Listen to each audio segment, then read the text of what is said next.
Hello everybody and welcome to the Leaders in Supply Chain podcast. I am your host, Radu Palamariu, Global Logistics and Supply Chain Practice Head for Morgan Phillips. My job is to connect you with global experts, thought leaders and executives in all things supply chain. I will do my best to pick their brains on supply chain and logistics leading edge technologies, leadership stories and personal success habits. Hello everybody and welcome to episode number 6 of Leaders in Supply Chain podcast. My name is Radu Palamariu and I'm the Global Head of Supply Chain and Logistics Practice for Morgan Phillips Executive Search. We are delighted to have together with us today Bjorn Vang Jensen, Global Head of Logistics at Electrolux. Bjorn is a global industry figure, started his career as a graduate of the Maersk Shipping School and subsequently worked for the Maersk Group, then on the 3PL side for DHL and TNT, and last 13 years as a proud leader of Electrolux Supply Chain team. All in all, Bjorn has lived in Asia for the past 30 years, across Thailand, Hong Kong, Japan, Malaysia, Philippines and Singapore. Bjorn, welcome and thank you for joining us. Thank you, Rado. So for today we'll have our normal series of questions coming from our audience and ourselves. Broadly, supply chain related questions, talent and career development questions, as well as personal advice that Bjorn can share with our audience. So without further ado, Bjorn, let's start on the industry and supply chain side. So tell us a little bit about your success story in Electrolux. I mean, you've been with the company for roughly 13 years now. First as APAC Vice President, now as a global logistics leader. Let's say, what have been two of your major breakthroughs in your supply chain over these years, and maybe share some insights for our audience in terms of what was the main learnings from it? It's been a major journey, Rado. It's been a great privilege, I think, to be part of the Asian logistics and supply chain landscape for all those many years across all those countries and across all the modes, and both on the supply side and on the buy side. And the supply chain landscape in Asia has changed beyond all recognition in those 30 years.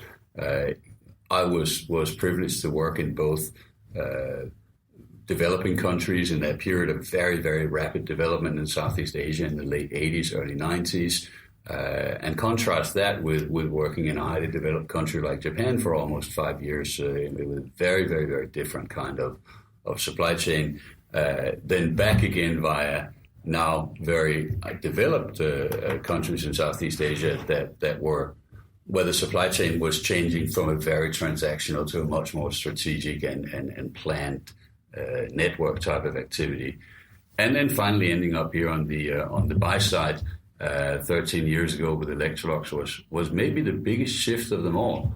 I think when you come from the supply side and you fancy yourself a bit of a student of supply chain practices, you can't wait to get over on the buy side and teach them everything about supply chain. And boy, was that a humbling experience, coming into a manufacturing company, knowing well enough much about supply chain to defend myself on that score, but really having to learn a whole new world and how people within a manufacturing company think about supply chain, and how when you work on the supply side, there are so many aspects of the supply chain of a manufacturing company that you simply have never been exposed to. And so there really are not very many easy solutions. But you learn over the years, you adapt, and this is an exciting world. And of course, having the supply side background as well, I was able to tie the two together. So successes, two major breakthroughs in our supply chain, changes, I would say, rather than breakthroughs, changes, is of course globalization. When I joined Electrolux, yes, we certainly had a global footprint, but that global footprint was much more skewed towards having our own factories in local or regional markets, and with component suppliers who were very close to those factories, again locally or regionally, and of course going all the way back through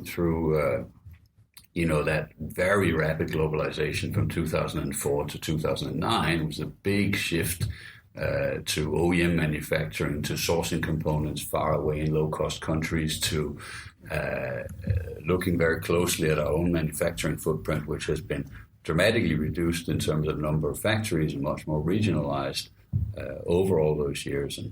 if I've been a part of that success, it's been in enabling that globalization by helping, together with my team and a lot of dedicated players in the company and a lot of 3PLs and carriers, enabling that globalization by creating a strong global logistics network.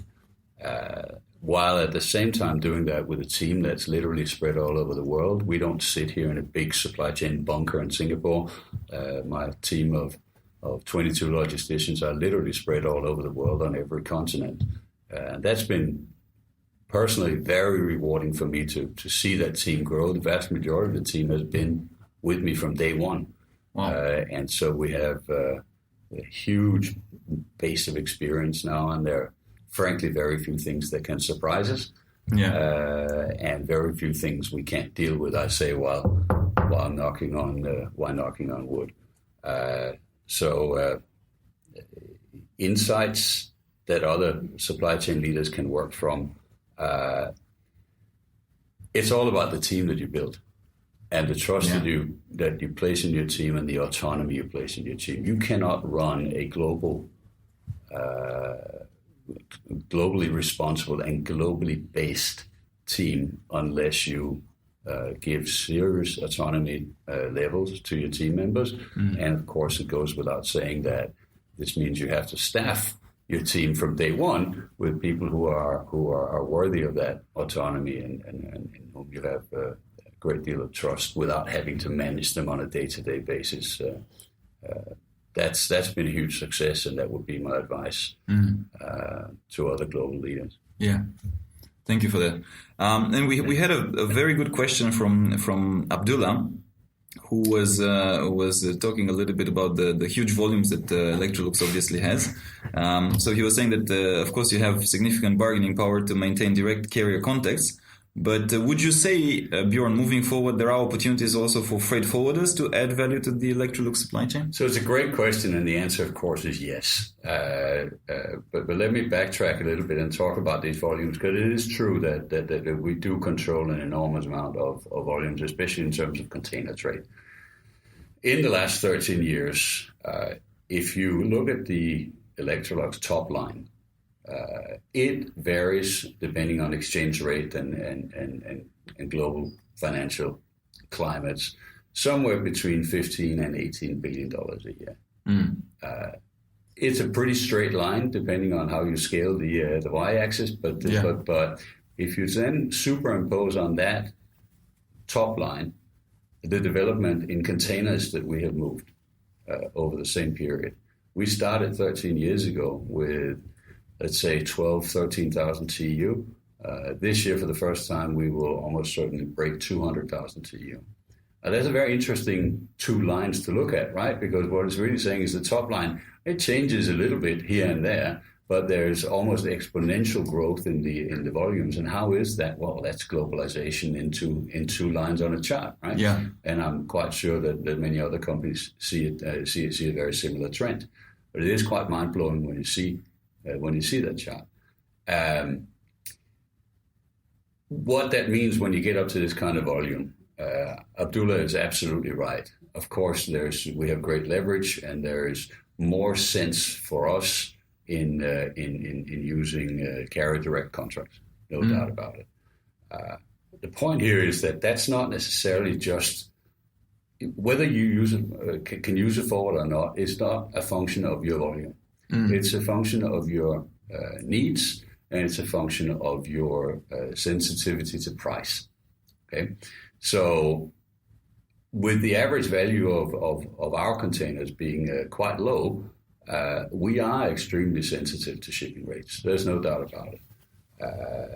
That would be different from, for example, a shoe manufacturer or an electronics manufacturer who is not nearly as price sensitive because their products are smaller, they're higher value, and so they can carry a higher freight cost. And what we found when we've tried to engage freight forwarders purely in moving our containers is that none of them can get anywhere near, by hundreds and hundreds of dollars per TEU, the prices that we can get from carriers when we go carrier direct. And so it's very difficult, given our price sensitivity, to make the case for using a freight forwarder. In our case, we have also chosen as a company to have a significant in-house capability on the supply chain management side, especially in Asia. And what that means is that the scope for freight forwarders on pure FCL finished products to come in and provide those services to us is quite limited, as many have discovered, and it's not for lack of trying that they've found that.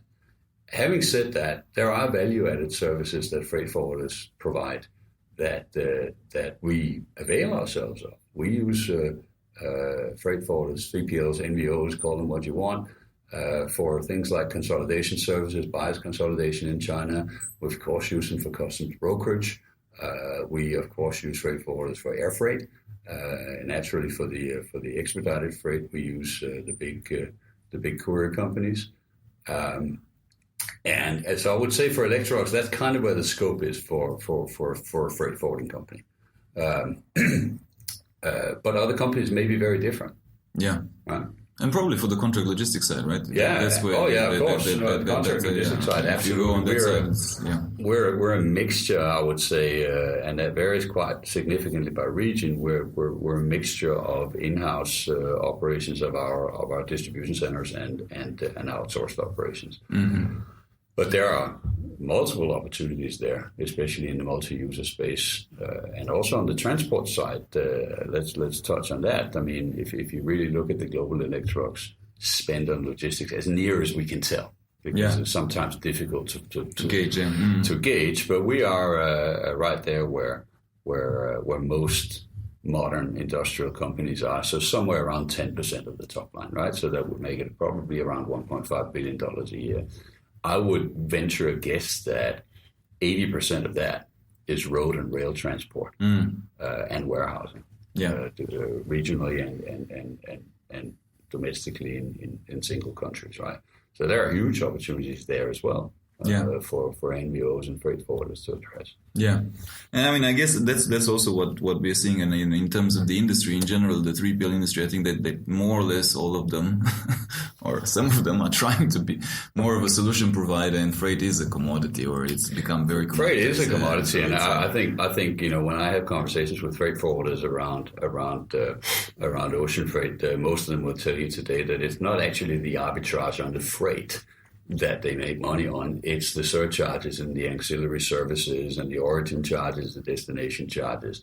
It's not the freight arbitrage, because I think if you have a freight forwarding company today and you're basing your business model on ocean freight arbitrage, then I don't think you'll have a long and happy life. No, stormy waters ahead. Yeah. Devin Hembeck asked technology questions, of course. Technology is we talk about it every day nowadays. So technology for logistics and supply chain, as technology for logistics and supply chain develops, what are the top 3 benefits you see coming from technology? So again, it's a question that it's impossible to answer as a broad answer that holds true for everyone, right? That's impossible. For me, I think the 3 benefits from technology that we're seeing in global logistics is that visibility is getting better and better. More and more players out there providing visibility at a very, very granular level for much less money than it used to cost to get that visibility. The problem with the visibility is, of course, that it's garbage in, garbage out, right? So if you don't have the input, the EDI messages from your service providers and your suppliers and your own people that are not sent timely or they're wrong, well, then, it doesn't really matter how granular your visibility is, right? And here I think there are still many, many challenges, particularly on the carrier side. It's not a problem to get the initial visibility. The problem is as things change, as goods move through the supply chain, something goes wrong, the speed with which your service providers update and adjust your visibility to varies greatly. Ocean carriers are generally quite terrible at it. 3PLs are generally much better at it. And here you can go back to the previous question and say there is maybe a case for using NVOs and freight forwarders because they do that for a living. Right? Yeah. So that's kind of number one. I mean, visibility has come such a long way. And number 2 it kind of dovetails with visibility is risk management, right? Because what we're doing, what we have been doing, not just Electrolux, but all companies who have gone through rapid globalization is, of course, that we've done to our supply chain what no supply chain textbook will ever recommend that you do, right? I mean, the fundamental tenet of supply chain management is the closer you can have everything to your point of consumption, or the further you can delay the customization before the point of consumption, the more robust and predictable and inventory light is your supply chain. Of course, what we've all done is the exact opposite, right? We've exploded our supply chains into the furthest reaches of the world in search of low cost or other benefits, scale benefits, and with that comes very significant risk. Right? Yeah. Your lead times get longer, your pipelines get longer, your small accidents at the furthest reach of the supply chain is amplified beyond all comprehension by the time the consequences reach the point of consumption. And so visibility and risk management go hand in hand, but it's not just about knowing where my stuff is. It's also managing, for example, your portfolio of service providers. Again, let me go back to ocean freight, obviously near and dear to my heart. The alliances that we've seen spring up now that have reduced choice for people like us. It's not just about reducing pricing options. It's also about reducing choice and reducing risk. And you can now sort of kid yourself that you have actually chosen 3 different suppliers, but it turns out that they're all using the same ship. Right? Yeah. And so risk management, and we're seeing a plethora of risk management software coming out now as well that aims to help with that. Some of those solutions are better than others. Some are more relevant to some industries than others, but certainly risk management. Let's just say, without the technology we have now, it wouldn't be very much fun to try and manage our U.S. supply chain in the wake of Hurricane Irma and Hurricane Harvey. Yeah. But because we have the technology we have, these things get easier. They don't get easy; they get easier. Yeah. And the third, I think, and I'm a huge advocate of this. The third exciting technology to come out really is blockchain. Blockchain is on everyone's mind right now, and for very, very good reason. Supply chain management and logistics are incredibly documentation heavy undertakings, and any opportunity we can take to go paperless or to move onto a distributed database technology like blockchain. Think of the potential to eliminate written purchase orders. Think of the potential to eliminate the bill of lading, the Seaway bill, all these archaic documents that we really ought to have fixed a long time ago. But I think blockchain holds real promise. So I'm telling everyone who will listen, and my own team as well, if you don't make it your business to learn about blockchain, I would actually question your commitment to developing yourself within this industry, because it's coming and it's going to be big. Yeah. No, and that brings me to the point, because I think, blockchain is going to be a leeway for our next question. Blockchain is on a lot of people's lips. A lot of people talk about it. Some people are doing things about it. I think IBM is leading the way, and they've announced a couple of very significant case studies with Maersk, with Walmart. I saw. Mm-hmm. So it's coming faster, I think, than maybe some people realize. Like you said. Let's talk a little bit, just briefly, more about what you've spoken a little bit about the impact, but what else do you think will change and we'll see by 2020 in terms of blockchain implications? In terms of blockchain, I think much will depend on where we choose to apply this technology first, right? Like with any other potentially disruptive technology, it's all about whether it hits the sweet spot from day one and then it spreads like rings in the sand. Let's take, for example, something that excited people to no end 12, 13, 14 years ago, RFID, right? Mm-hmm. RFID was the new black. There was, everything was going to have an RFID. Every bottle of shampoo on a supermarket shelf was going to have an RFID chip on it, and we wouldn't even have to do anything other than smile at the cashier as we rolled our shopping trolleys out of the supermarket because everything would have already been read and our credit card would already have been charged, right? Well, that didn't really happen, right? Yeah. What did happen, what ultimately drove the success of RFID were a few big players that insisted that their suppliers use RFID. Walmart, I think, led that charge back then. But even so, costs held it back. And so RFID sort of lived a little bit of a backwater existence compared to its initial huge promise, simply because cost held it back. The cost of the chips, the cost of the scanners, the difficulty of implementation.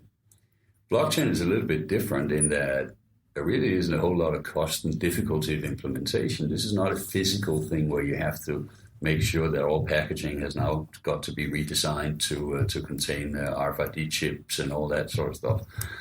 This is about finding that sweet spot, and I think it's all about freight documentation. If we can start with freight documentation, and that is exactly what IBM and Maersk are doing together, right? They're trying to attack the most painful, yet the most bureaucratic and painful, the most bureaucratic, but also the most slam dunk application whatsoever.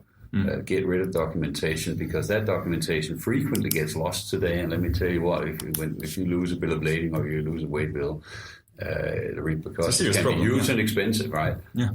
And it ought to be easy to make that go away. So those who really want to move blockchain forward, two things. First of all, find the sweet spot, a pain point where blockchain is the obvious solution. And then don't try and attack the whole world and change the whole world overnight, because that's not going to happen. Find, what a famous politician once called the coalition of the willing. Make it happen. And then it'll spread like rings in the water. Right? Yeah. And I think we're beginning to see it. And of course, as always, and with change in general, we humans are creatures of habit, so we don't like to change. Nope. Plus, there are some deep political implications, administration implications. There's jobs on the line. Of course, these people that push these papers around, so they wouldn't be very happy and supportive of this. Absolutely. But that's also why, I was at a conference once, maybe a year ago, where Maersk they had an example.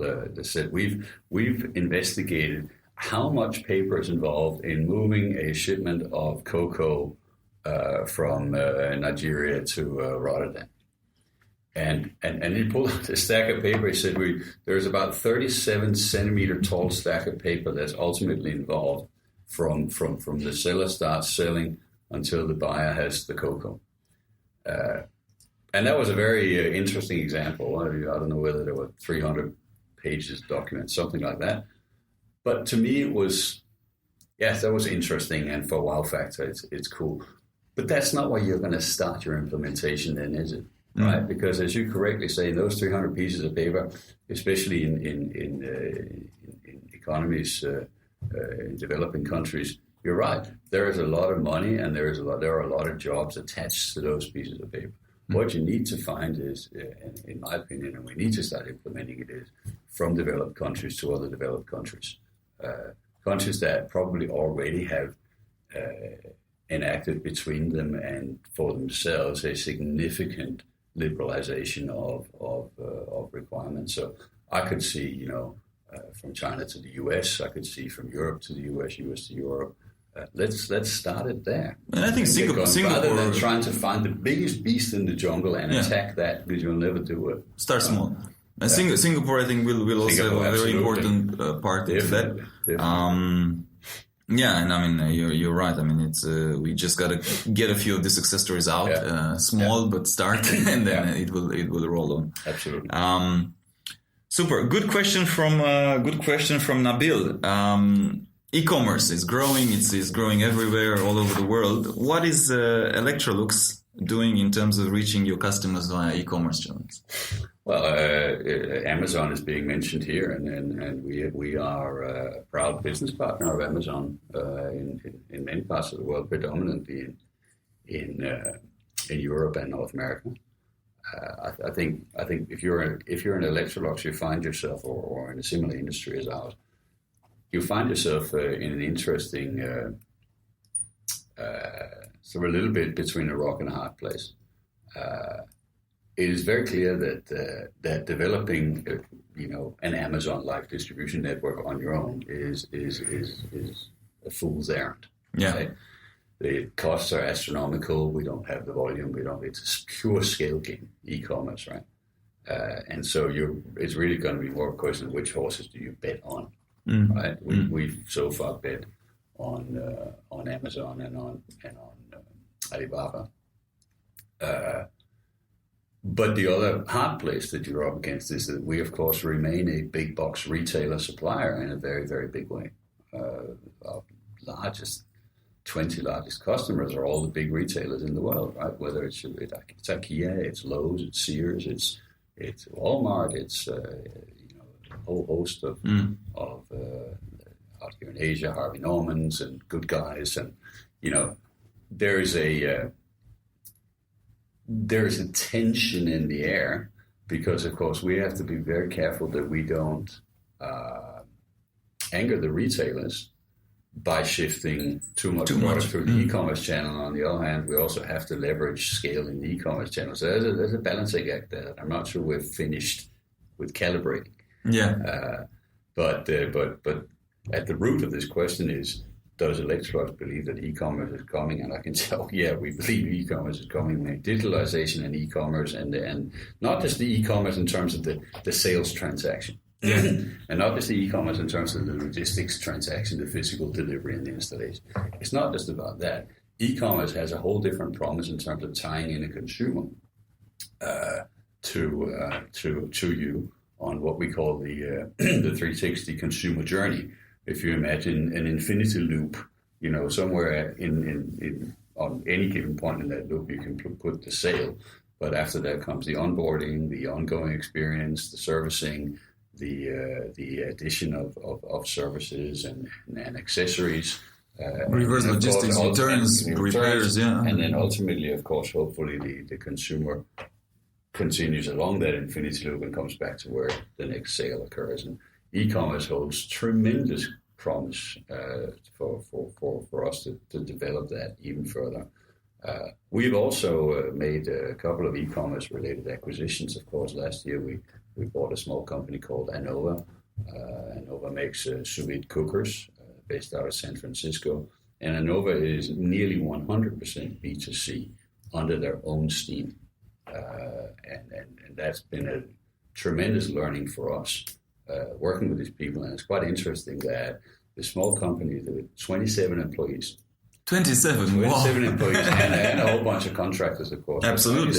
Something like that, fixed employees, is actually almost single-handedly transforming the way people across Electrolux are thinking about how we communicate, how we manage e-commerce. It's been such a revelation.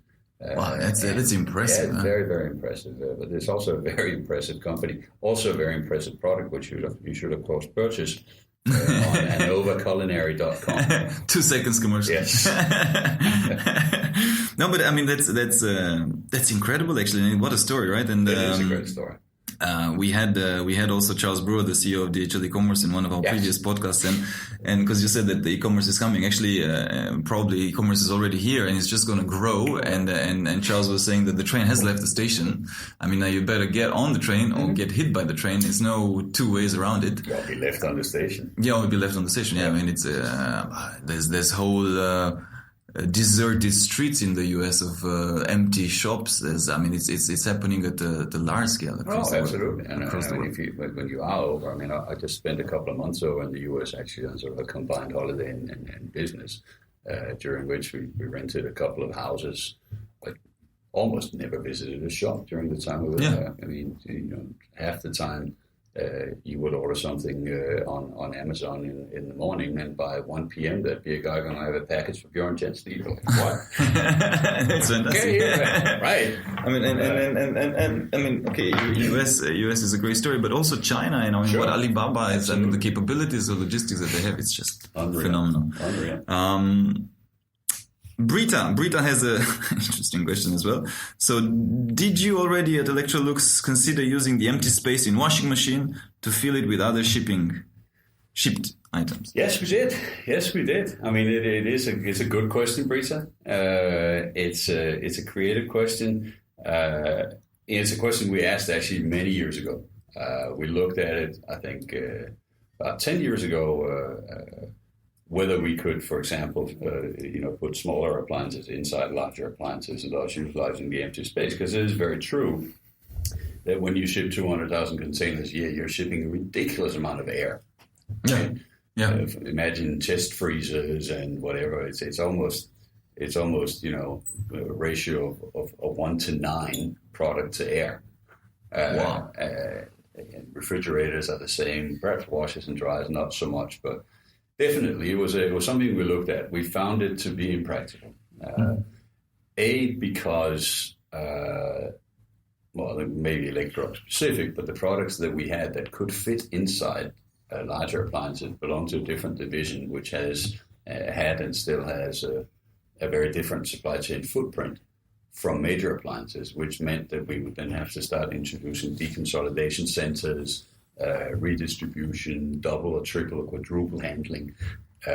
And when you do the trade-off calculation on that versus the shipping costs that you could have saved, it turns out that it's a non-starter. The other thing, of course, is that when you do stuff like that, and we actually made some trial runs. The damage rate goes up through the roof, right? Because you can't have stuff that's rattling around inside a refrigerator that damages the refrigerator and potentially also the product. And it just wasn't practical. Yeah. But yes, absolutely good question. Yeah. Didn't work for us. Might work for others, but for us it turned out to not work for all kinds of reasons. So, Brita, if you're thinking of trying it, tread with care, or do the case study. Every time, this is a creative proposal, but at its heart, it's a proposal that just addresses stuff that's already big on people's minds, which is the question of consolidation. There's nothing wrong with consolidation. It can save you a ton of money, but you do need to, when you look at consolidation initiatives, you have to look at the additional logistics costs that you are introducing into the process, and is there really a trade-off there? Right? Yeah. In our case, there wasn't. Yeah.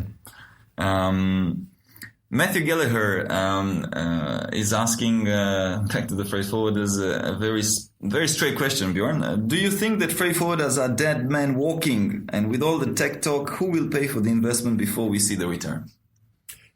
No, I don't think freight forwarders are dead men walking. It's a little bit of a similar question to the question we had very early on around, where is there room for freight forwarders in the supply chain?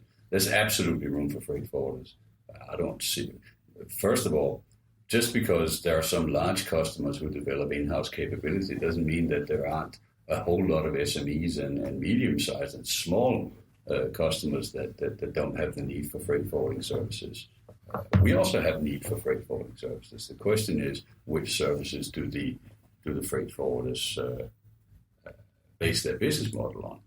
Again, if they base it on pure freight arbitrage, then they probably are dead men walking. But I don't know any freight forwarder today that's basing the business model on freight arbitrage, right? Which kind of brings you to the second question, second part of Matthew's question, right? With all the tech talk, who will pay for the investment before we see the return?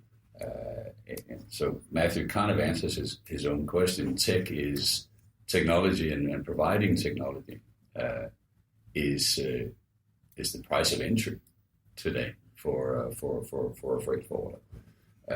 Who will pay for that investment? The freight forwarder. Here it's look, I've been on the supply side as well. I know that exactly what Matthew is talking about. These solutions are costly, and it's very difficult to create a business case for them because fundamentally the business case rests on build it and they will come, or we hope they will come. Right? No, which is a risky. Yeah, but on the other hand, that's a risk that a freight forwarder will have to take, but it's a risk that any business will have to take. It's a risk that a shipping line takes when they go out and order 11 new ships for a new string. They certainly hope that there will be a demand. That's a risk we take when we build a factory or when we make investments in new tooling or new technologies. So if if what Matthew is really asking is how can we pay for it up front, the answer is we can. This is a business risk that you have to take, just like any other business. Certain technologies are absolutely the price of entry, I think, almost no matter who you want to do business with. Other more advanced technology, I would be careful with investing in, especially when you get onto the risk management side of things. I'd invest in that alongside with the customer, because there are too many solutions out there. We have not yet seen the market distill. Actually, we're far from that. Actually, at this moment in time, I'm inundated on my LinkedIn profile with people trying to sell me all kinds of tech solutions, and it's great. And I'm grateful that they reach out. Although I do wish they would, reach out in a slightly more focused manner. But it just tells me that there are so many people out there trying to find, the next great app, right? Yeah, and the market has not distilled yet at all. Yeah, and just to add to your point, and I mean, I guess it's also what I know, and from what I'm also seeing on my side in the industry, the closer the partnership, and there's a few of these, I mean, very successful partnerships between 3PLs and shippers in the world, the better, and the more they can jointly work together. And of course, then as a 3PL, you can lock sort of the client for a longer time. And of course, there should be a trade-off, but that's the way to do it. And as you rightfully said, I mean, you need to have, as a 3PL, I think, increasingly, they need to have a strategy around the solution and design a solution and bet on it. If you are in any type of business now, 3PL, manufacturing, or anything else, and you are not spending every single day thinking about how to digitalize your operations, then I think you should do your company a favor and retire. Yeah, absolutely. Also, on the flip side, good, it's a good question to leeway is, okay, we talked about technology, but before we even go and invest millions and billions into digital and new tech and all of that, what do you believe are the fundamentals, right? The really core fundamentals of a supply chain in today's environment? In today's environment, if we take that to mean a globalized supply chain, well, we keep coming back to it, visibility. Right? You have to have that absolute fundamental. You have to have the EDI capability. You must have some kind of visibility platform. I would recommend going with one of the really big ones, because I think a lot of the really small ones are going to go away. A lot of them are startups. Startups are risky. And we've gone with GT Nexus, but there are many other platforms out there that are equally good. That would be, get your EDI capability up and running, get your visibility up and running, and then start thinking hard about your e-commerce platform. How can you service that, right? If you're a service provider right now, again, we're still in Matthew's question. I believe Matthew is with a 3PL.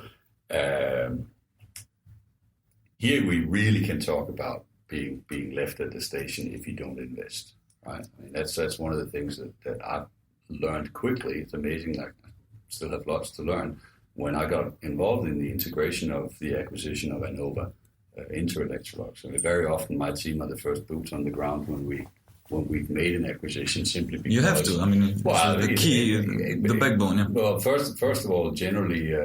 Very few companies that we acquire have any objection to getting integrated into our logistics network, because it tends to save them tons of money, and we've turned it into a fine art. So you can do it very quickly and you get very, very quick results, right? So but I was absolutely astonished when I set foot in and sat down and talked to these people about how they've managed a pure B2C business that ships over 1 million units a year individually, usually by courier, from 4 different fulfillment centers in the world, and the technology that they used to do that with was all outsourced. Wow. Few platforms, I can't name them here because I really don't want to do free advertising, but a couple of service providers who have really bet firm on being able to manage the entire process. I'm also talking about the order taking process. I'm not just talking about the fulfillment. I'm talking about the order taking, end-to-end almost. The visibility, the inventory visibility, the ocean freight, the ultimate picking, packing, delivery, and all the technology it takes to manage that. And what was astonishing to me was not only that these companies had invested in that technology, but that they were essentially giving it away. There is no additional charge for using that. That's built into whatever handling fees you're paying already. But gone are the days when a 3PL could come to a client and say, well, we can do all of this. And then, by the way, on a cost-plus basis, we also need you to invest up front $300,000 or $400,000 in the warehouse management system. Right? That was always a hard sell. Trust me, I've had to try and make it on a few occasions. Very difficult to make. Now we're seeing business models where service providers, and that includes, by the way, also, of course, Charles's outfit, saying, well, we know that's the price of entry. That is part of our service offering. And we will just have to find a way to get paid through our handling fees. Yeah. Right? Yeah. So visibility, EDI capability, and if you want to play, you have to go and find yourself an e-commerce platform that you can provide to your customers. Now, 5 years, it'll be too late. Yeah. Yeah. You don't have, nobody has 5 years anymore. No.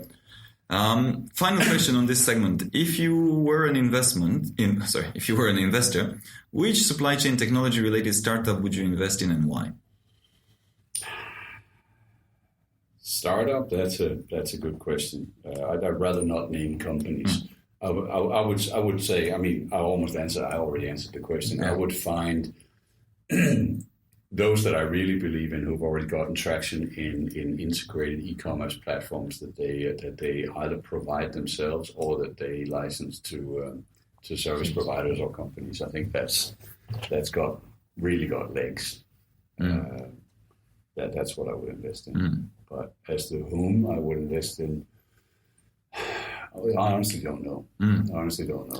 And we might, you touched upon it a little bit as well. There's a lot of different players still. There's no few obvious ones. No. But I would definitely, in a few years, in terms of which supply chain technology I would invest in, unequivocally e-commerce platform, integrated e-commerce platforms. Yeah, farm to table type of solution. This is the end of part 1. Stay tuned for part 2, where we talk more about recruitment, talent, and skills gaps.